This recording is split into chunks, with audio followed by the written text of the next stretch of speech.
Okay, think about it. Picture those iconic Egyptian pyramids. What comes to mind? Who do you imagine is buried inside? Pharaohs, right?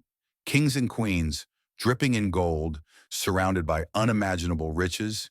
Maybe their high-status advisors, the inner circle, clinging to power even in the afterlife? Yeah, that's the classic image. But get this, new research is flipping that entire picture on its head. It's seriously challenging who got those prime burial spots in ancient Egypt.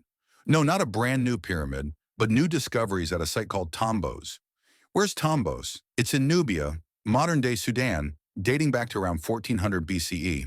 This was when Egypt was expanding south, a key colonial outpost right at the third cataract of the Nile. Control the river, control the trade. What makes Tombos fascinating is that it wasn't purely Egyptian. It was a cultural melting pot. You had classic Egyptian pyramid tombs right next to Nubian-style burial mounds called tumuli. Two distinct traditions, side by side. A visual reminder that ancient cultures weren't isolated. They mingled, influenced each other. A zone of cultural exchange, in life and in death. And the stuff dug up, it reflects that mix. They found tombs of high-ranking Egyptian officials, guys like Simon, the scribe reckoner of the gold of Kush, basically the guy counting Nubia's gold, a big deal. And Titusea, another scribe. Clearly, literacy was valuable on the frontier. Their tombs, textbook elite burials, decorated coffins, Ushabti figures, little chapels, the works. This reinforced the image of Tombos as an elite outpost, the resting place for the bigwigs. Adding to that, when researchers looked at the bones, many skeletons showed little wear and tear, the kind you'd expect from hard physical labor. So, cushy lifestyles? Makes sense for officials, maybe some skilled artisans working with minds more than bodies. Tombos looked like a community of elites, maybe a few craftspeople, but not your average workers. But hold on, fast forward to 2025. Researchers took another look at those pyramid tomb burials, and what they found? It shakes everything up. Not hidden treasure, but who they found. Not just the elites. This team uncovered evidence that people from a much lower social class, people who had clearly worked incredibly hard, were also buried in those pyramid tombs. Laborers right alongside high-status officials within the same tomb complexes. A complete 180 from what we thought we knew about Egyptian society. How could they tell? Bioarchaeology, studying human remains to figure out how they lived, using bones to tell stories. One key thing they look at are entheses, the points on bones where muscles attach. The more you use a muscle, the bigger and stronger its enthesis becomes. Think blacksmith farmer, pronounced entheses from hammering, plowing. Compare that to someone at a desk. So by looking at entheses, researchers could gauge a life of hard labor. And at Tombos, a mix. Some skeletons had tiny entheses, comfortable life, but others, within the same pyramid complexes, had huge muscle attachment ridges. Side-by-side evidence of completely different lifestyles. Undeniable proof, people who did backbreaking labor were buried alongside the supposed elite. The bones told a different story than the fancy tombs. But it wasn't just skeletons. The grave goods painted an interesting picture too. You had the classic elite stuff, beautiful coffins, canopic jars, amulets, Ushabti figurines, things for the afterlife. But right next to that, simpler objects. In Tidi the scribe's tomb, the gold guy, they found his beautifully carved Ushabti, very elite.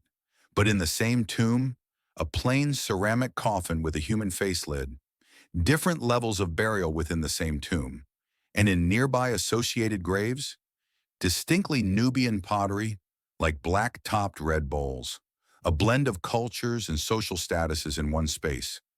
Were they buried together, gradually over generations? Archaeologists are still figuring that out. But burying lower-status individuals within elite pyramid complexes suggests intent. It wasn't random. They were meant to be there, deliberately included. This shatters the assumption that pyramid tombs were only for the powerful. The researchers were blown away. Dr. Sarah Schrader, the lead bioarchaeologist, said, quote, "We can no longer assume that individuals buried in grandiose pyramid tombs are the elite. Straight up, the evidence shows something different. She adds, the hardest working members of the communities are associated with the most visible monuments, meaning the pyramids weren't just about honoring elites, but maybe the entire community, an acknowledgement, even in death, of those who built and maintained these places. Dr. Stuart Tyson Smith pointed out this discovery contradicts assumptions that monumental tombs exclusively house high-status individuals. A huge wake-up call for Egyptologists. What does this mean for our understanding of Egyptian society? Social class might have been more fluid than we thought. Not a rigid hierarchy. Maybe potential for movement, or at least very close relationships between different social strata, extending into death. Why? Maybe being buried near an elite improved your afterlife prospects? Ancient Egyptians were all about afterlife prep. A connection to someone powerful, even in death, could be a good strategy. Share in their funerary cult, benefit from magical protection, bask in reflected glory, a spiritual insurance policy maybe? Or maybe the elites saw a benefit. They believed you needed worldly possessions and servants in the afterlife, taking your entourage with you. By burying servants and workers nearby, elites might have ensured an afterlife workforce. Those lower status individuals were maybe essential to the elite's continued well-being, even after death. A different way of thinking about interdependence. This speaks to the complexity, especially in a melting pot like Tombos. And it wasn't just Egyptians. They found Nubian burial practices too. Skeletons buried flexed or crouched, the traditional Nubian style, instead of flat. And this wasn't just lower-class burials. Some buried in the Nubian style showed signs of comfortable lives. So not just Egyptians, kuna elite, Nubians, kuna laborers. It was a tapestry. It makes you wonder how much we're still missing. This Tombos discovery opens new questions. Are other pyramid tombs hiding mixed-status burials? We need to re-examine assumptions. Not just pyramids. Other sites might hide complex social dynamics we haven't considered.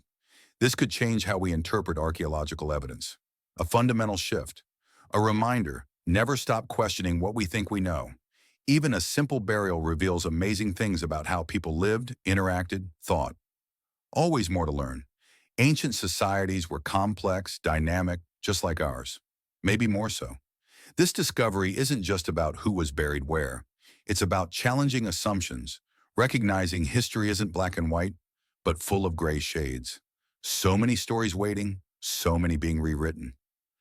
That's why we explore these corners of history, to connect with the past, find threads resonating today. Want to learn more? Check the Journal of Anthropological Archaeology or news articles about Tombos. Or hey, plan a trip to Sudan. Who knows what secrets remain? That's the beauty of archaeology. Always something new, always changing our view. So keep digging, exploring, asking questions. The more we learn about the past, the more we understand ourselves. Who knows? Maybe one day our bones will tell the story. Now that's a thought.